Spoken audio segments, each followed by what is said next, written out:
today I'll be showing you guys my opinion on the best survivors in Forsaken. Now, first up, we have Shedletsky. And Shedletsky is pretty crazy, in my opinion. He's very, very good, but the problem is, if you miss your stun, it's crucial. Now, if I turn off enable cooldowns, and I go,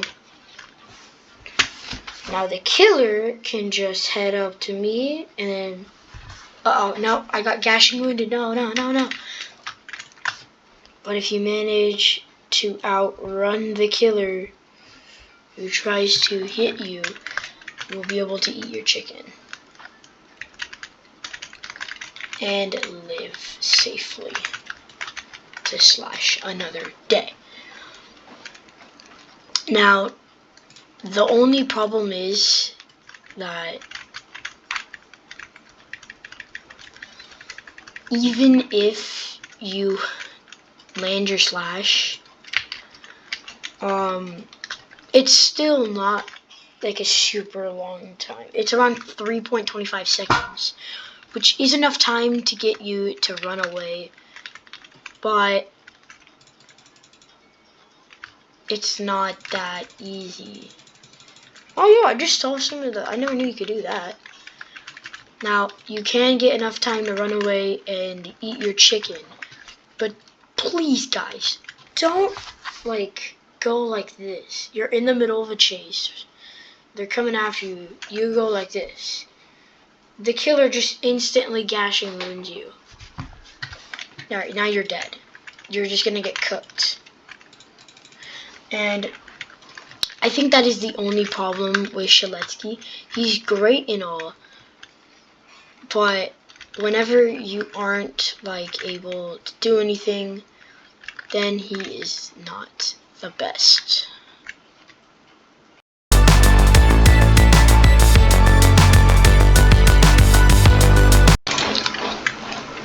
Next up, we have got Elliot. And Elliot's pretty crazy in my opinion. So with Elliot, you can throw a pizza.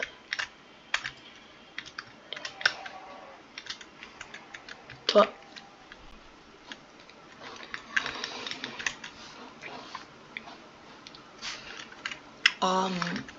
hold on. So with Elliot, you are able to throw a pizza, and the pizza is pretty OP.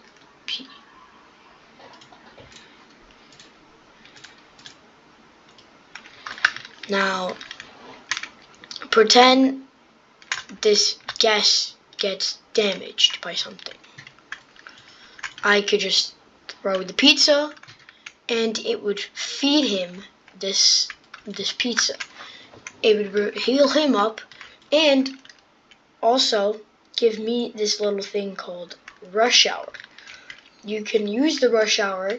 It gives you speed 3, so you are able to sprint around the map and run away from killers. This is normally useful later in LMS or some other type of last person, or just if you're in the middle of a chase and you have one, because it then allows you to be able to get away fast enough, maybe to pop down a cola, and then be able to start sprinting away, which is pretty useful because you can just feed the killer, you could feed a survivor another pizza and then get the pizza back.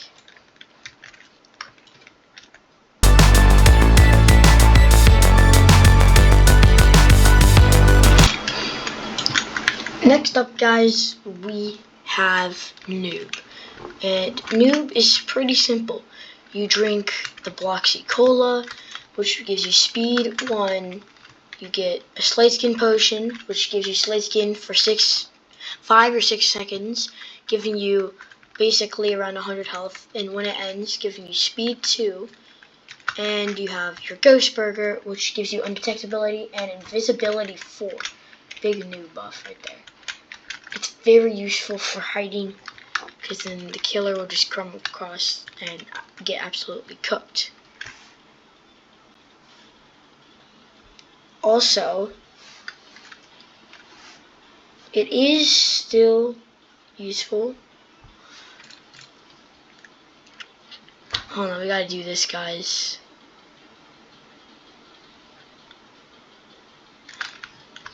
It's pretty useful for basically everything.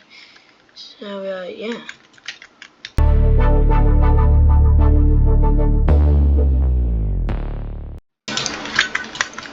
Now we have Builderman. And Builderman is pretty simple.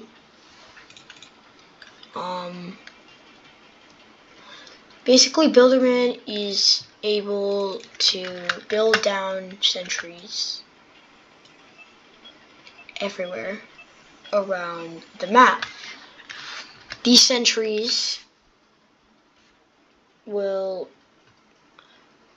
shoot at a killer if they are in range of the sentry, and it gives the killer slowness 1 as long as it's in the circle, or slowness 2 actually, and does a bit of damage to the killer.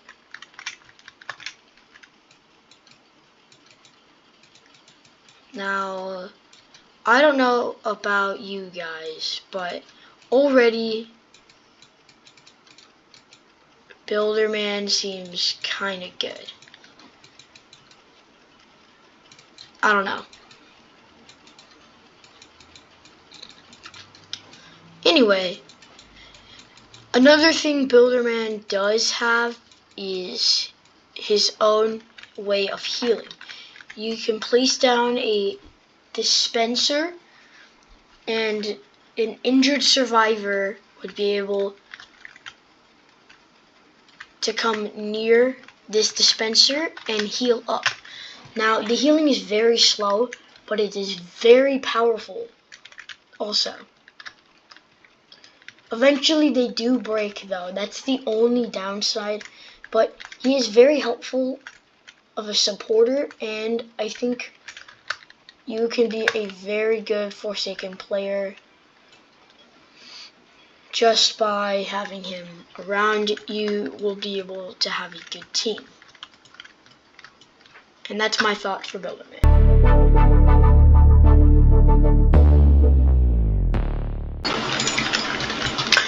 Next up, we have 007 and 7.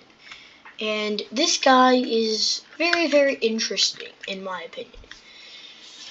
7 and 7 has the ability to clone, and it will make his clone, clone. He's very easy to use, and very easy to understand. Like, oh no, the killer's chasing me. Oh no, the killer's chasing me. Oh well, let me just clone. The killer's going after the clone, hooray. Yes guys, the killer ran away from the clone. And now we get to move away. He's kind of like following that type. Now, here's the thing. You might be wondering, why am I only talking about one ability? He has 2 other. And yes, I'm going to get to that point right now. First of all, he has Cool GUI. Upon using Cool GUI, it will take a 6-second timer, but he will be able to teleport to the furthest survivor spawn. It is very useful when the killer is near you. Problem is, it has around like a 43-second cooldown, so It's good if you just got away from a chase and you see the killer coming after you, but you have a good hiding spot. You can just clone away and then teleport. Now, the third ability is called Inject. And Inject basically lets you control what your clone does. Pathfind means it'll find the furthest spawn. Cursor means it follows your cursor. And Aimless means it just walks around weirdly. Now, here is what Cursor looks like. I'm able to control the 7n7 clone like this, and basically Aimless is also weird. It's a little bit weirder. It will just walk like this, never do Aimless, because they just walk like this into walls. And then you have Pathfind, which immediately just sprints to your furthest survivor spawn. And it kind of just stops there. So overall, this is a pretty good character for getting away. Oh no. Oh, I teleported away. And yeah, I honestly recommend using him too. And yeah, that's it for 797.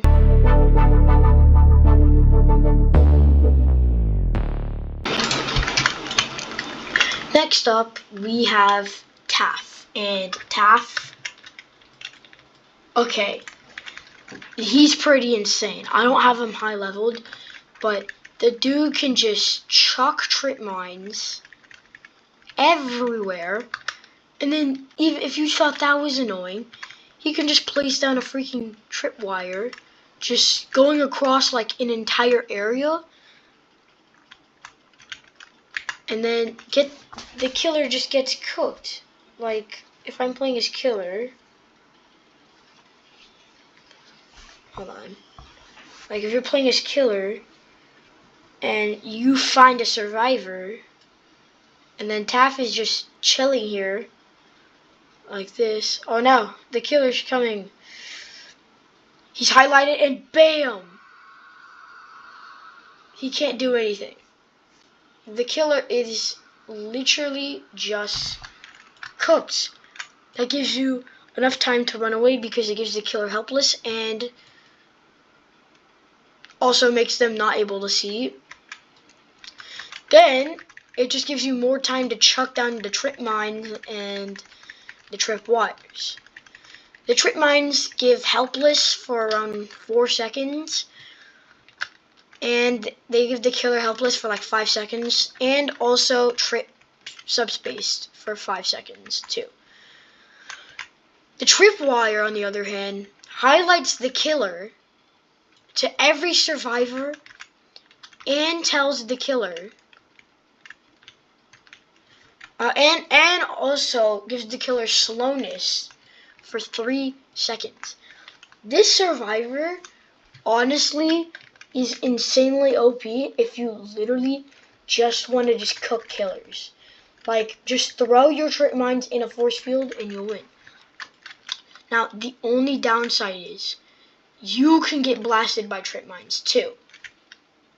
Like this. See, you get subspace 3 and helpless 1. Now, they just go off randomly on the timer set. But yeah, that's it for Taff. He's pretty OP.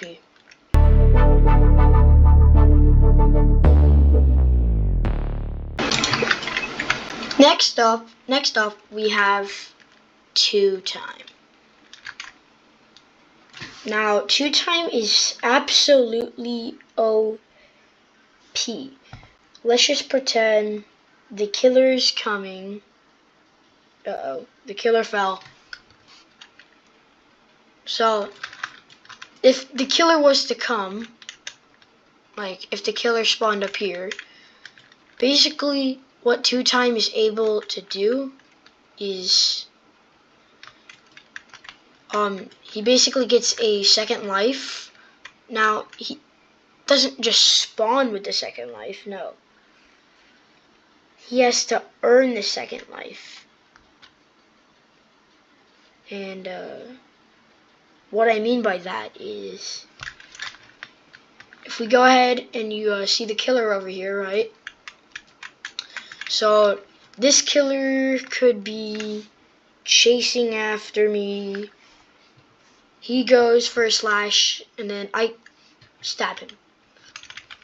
You can keep stabbing. Every time you stab, you heal. But if the killer's chasing me, I can go back and then get a backstab on the killer. This does more damage, heals you more, and the way to get your second life is by filling up your oblation meter. Now, you might be wondering, what is an oblation meter if you've never played 2 Time? An oblation meter is basically the meter you get from getting enough stabs or backstabs. Now, 2 backstabs would equal a full second life. Now, 1 backstab and 2 front stabs would also equal second life, and then 4 front stabs, or just 4 front stabs would also make an extra life. Now, there's also another ability on 2 Time called Crouch. Now, this ability allows 2 Time to get invisibility 3 and undetectable 1. Whenever he uses it, he's able to use his dagger like this, and it makes his dagger go a lot further. This, bam, instead of the normal, he can now go, which is a bigger distance. Also can be used for some techs. He's honestly a pretty annoying survivor even after the nerfs. And that's all I have to say for 2 Time.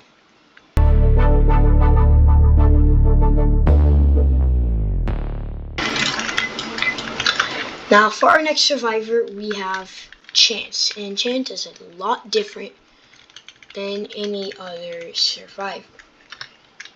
Chance literally gets a gun and can just go. That was just unlucky. But yeah, basically Chance gets a gun, and he is the best sentinel in the game when he stuns. A 4-second stun, but here's the problem. If you miss, you risk basically dying, because he can reroll his health, which is good, using this little reroll button. But if he doesn't land that stun for 4 seconds and doesn't get away in time, then he's probably gonna die.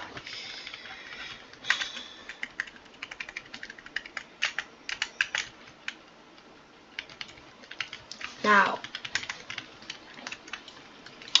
he is kind of hard to rate, because sometimes he could be the best survivor in the game, depending on your luck. Now, if you get very, very bad luck, then this happens.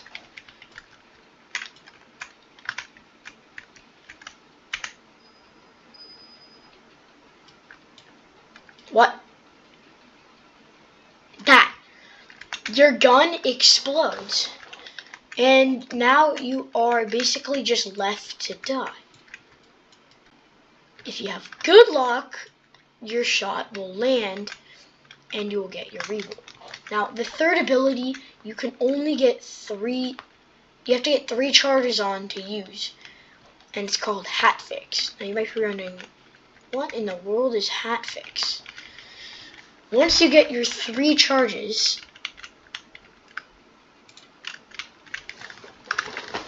you will get the Hat Fix. It clears any stats, including weakness, which is very powerful, honestly. And yeah, that's all I have for Chance. Peace.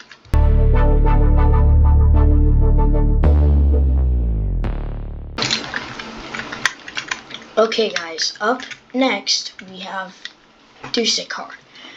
And Dusakar is pretty special, honestly. He's got insane abilities. So he only has 2. I think he's one of the only survivors with 2 abilities. But his first ability is called Spawn Protection. Now, what Spawn Protection does is it makes him give out... Okay, well that's mean. It makes him put out a force field. And the force field gives them resistance 4 for 5 seconds. Upon ending, the force field will give you money and XP. Next up, you have Plasma Beam. You can land on a survivor or a killer, giving the survivor speed 1 and an overheal of 25 health, and the killer slowness 2, or slowness 1 for 4 seconds. And this is very helpful because it can easily help you just run away. Like, if this guy was the killer, I could now just sprint away. Another good thing about Dusakar is before his rework, this is how he would move. Yeah, that's how fast he would move when shooting his laser. Now he can move at regular speed, making him a lot better survivalist. The last thing I have to say is he has his own passive. If a killer basically relies on hearing footsteps, that will not happen, because it makes his footsteps unhearable, because he's a wizard, you know what I'm saying? But anyway, that's for Dusakar, and 1 survivor left.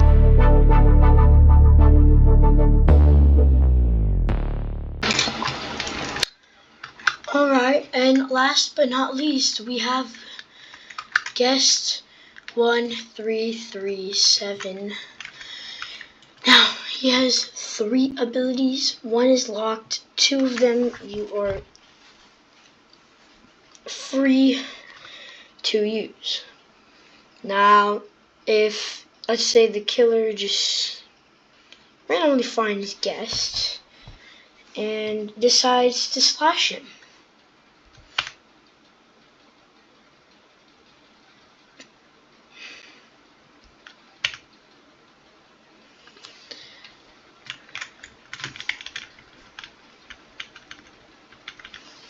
Oh no, he got a punch.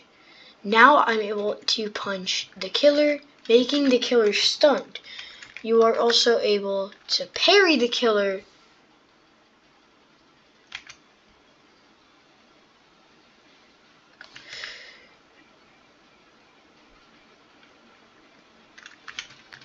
which is a longer stun. That's for block. Basically, blocks the damage and then allows you to get a punch. And then you have charge, which pushes the killer back and gives you resistance. Now, if you miss the killer, or if you miss the killer, pretend I'm trying to charge at the killer. Oh no, I miss. You will get slowness for around 6 seconds. But if you miss the killer and hit a wall, slowness for 6 seconds. I think they nerfed it a bit. But that is all I have for guests. He's a pretty good survivor, and that is the end of the video. If you guys want to see more, make sure to like and subscribe, and I'll see you guys in the next one. Peace.